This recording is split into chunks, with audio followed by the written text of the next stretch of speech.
noi abbiamo da alcuni anni predisposto e stiamo portando avanti con un certo impegno. Ecco, io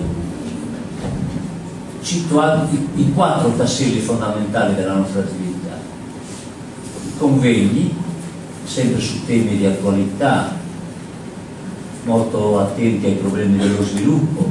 Abbiamo parlato di federalismo, di scuola, di ricerca, di energie rinnovabili.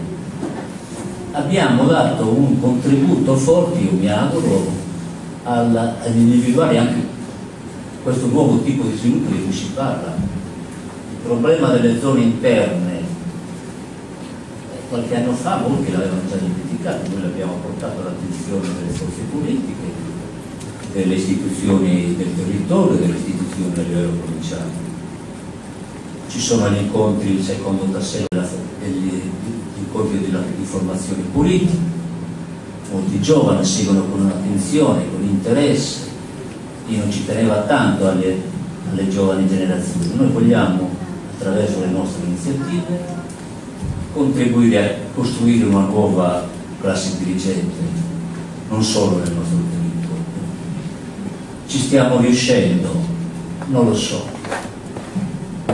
L'altro giorno è stata eletta Annalisa Mozzo presidente del GAL di Macombello, del Marche, qui presente, una amica di Volontana che segue da 5 anni l'attività dell'associazione Nino Carpi. Oggi è presidente del GAL del Marche.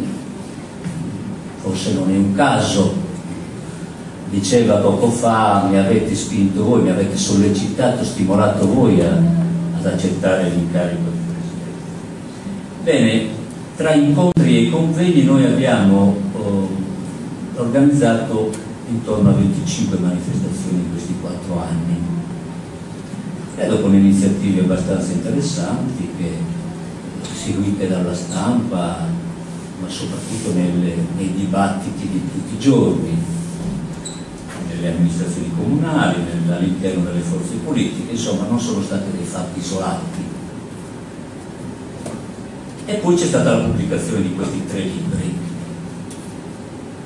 Ecco, noi all'inizio dicevamo che avevamo come obiettivo quello di raccogliere in modo sistematico e ordinato il pensiero e l'opera di Nino Carlo. Attraverso questi libri noi stiamo costruendo con molta attenzione, con molta precisione, ricostruendo il pensiero di Nino, che può essere molto utile soprattutto oggi.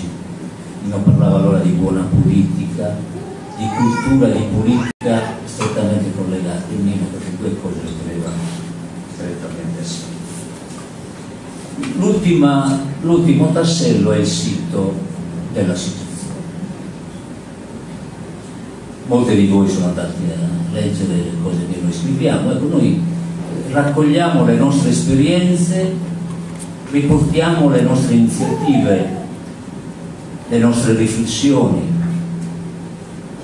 Si continua il dibattito iniziato con i nostri convegni, si approfondiscono i temi dei nostri convegni e dei nostri incontri di formazione.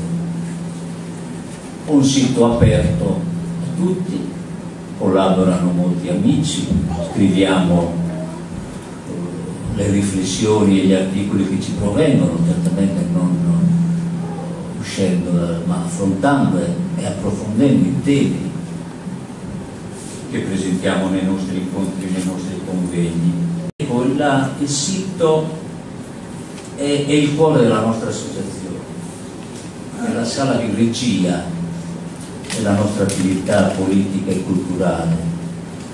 E c'è un regista, io lo voglio sottolineare, c'è un regista occulto che è Claudio Mura, che da Bologna segue, coordina, ci mette in riga, diciamo, Mario Pani e Matteo che seguono queste cose. Quindi io, anche se c'è un conflitto di interessi, io voglio ringraziarlo ancora una volta per le cose che fa con entusiasmo, con impegno. E oggi non è facile trovare giovani che lavorano gratis, oltretutto, per queste cose estremamente impegnative.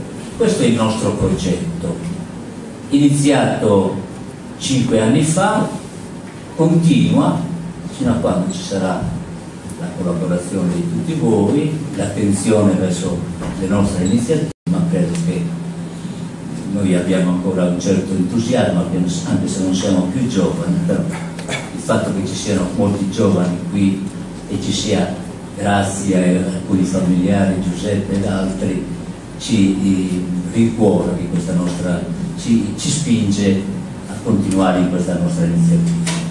E qui ho finito, lascio la parola al suo coordinatore